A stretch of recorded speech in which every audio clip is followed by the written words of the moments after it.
The second stage is planning your support.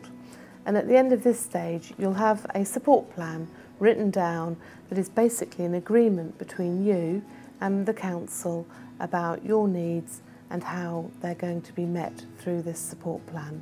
In terms of if someone wants to do their support plan in terms of how they want to spend their money, they could do it themselves. They can get support from families, friends, other people, or maybe practitioners allocated to them.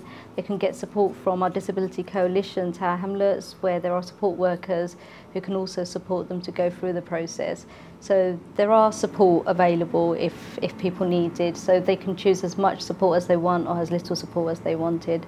There is no format for support planning. It can be done in various formats. You know, someone can video it, someone can audio tape it, they can draw pictures or maps or jigsaws.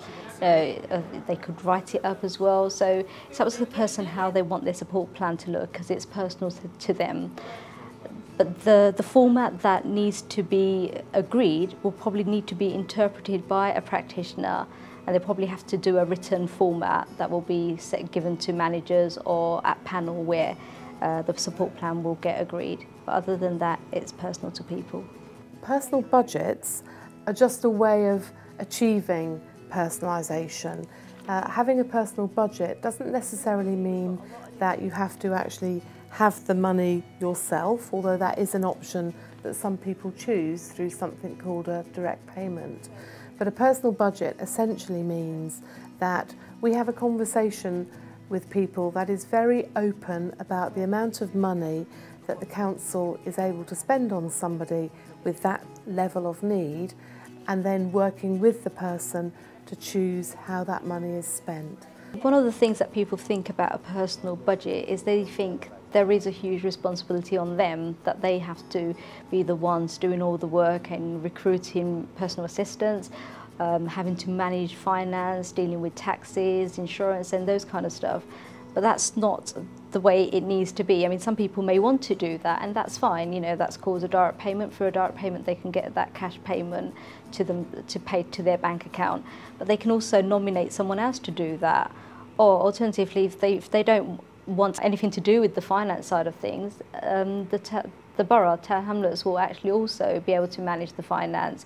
You could get an independent broker to be doing those kind of things as well. So people need not worry about some of the responsibilities. People have been saying to us, well, it's all very well having a personal budget, but how do I know what to spend it on?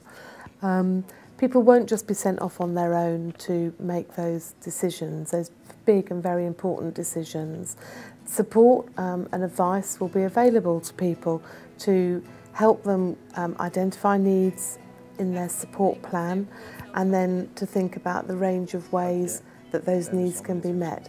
So there will be support for doing that, both from within the council, and also there are some third sector organisations, community organisations, who will be able to offer support to people in doing that as well.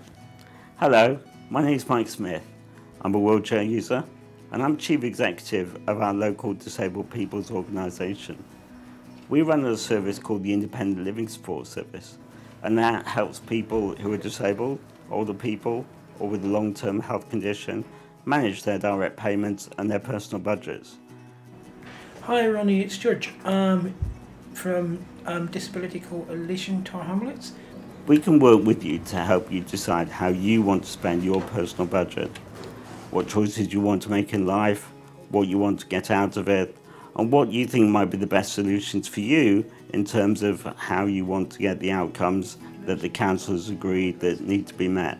We're run and controlled by other disabled people, and the majority of our staff are disabled as well. So we really understand what life is like for you, and we can really help you think about what would be best for you and give you the choice and control over using this money so that you can get what you want and get the best outcomes. Some people would already be familiar with direct payments and might use it to pay an agency or a carer or a personal assistant to help them do what they want in life. Personal budgets go much further.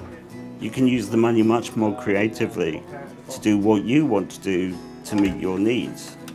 There's some really creative ideas that will help you get more out of life and meet what you want, but also might be more efficient. The whole point is that so long as you reach the outcomes that social services assess, you can have much more creative outcomes that meet your need.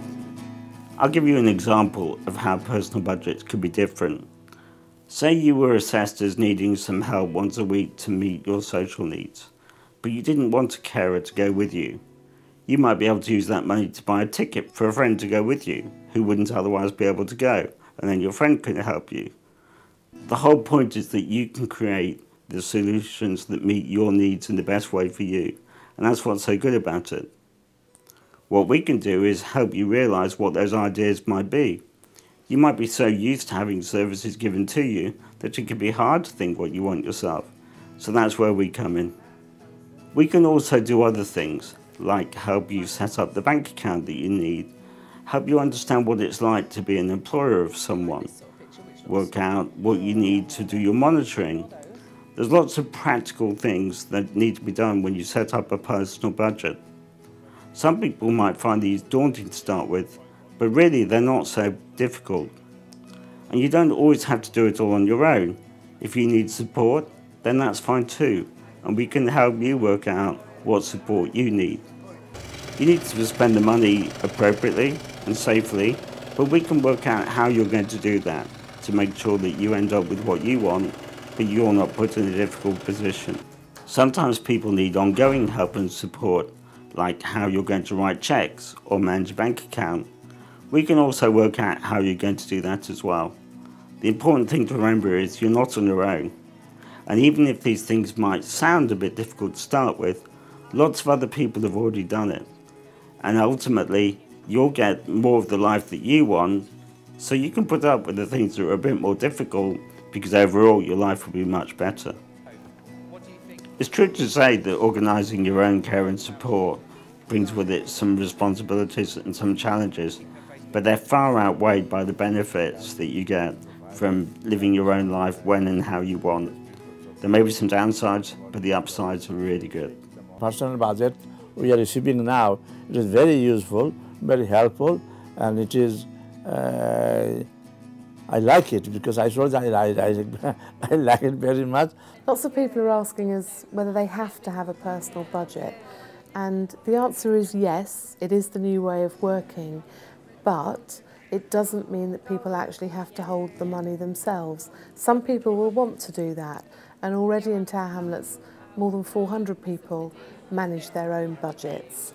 But everybody will have a personal budget. For some people, the council will manage it on their behalf, but having a discussion with you about how that's spent. For other people, they will want to manage it themselves. So everybody will have a personal budget, but it will mean different things to everyone. If I had the money, I would just make the biggest decision. It's all down to me and what I want, not who anyone else says.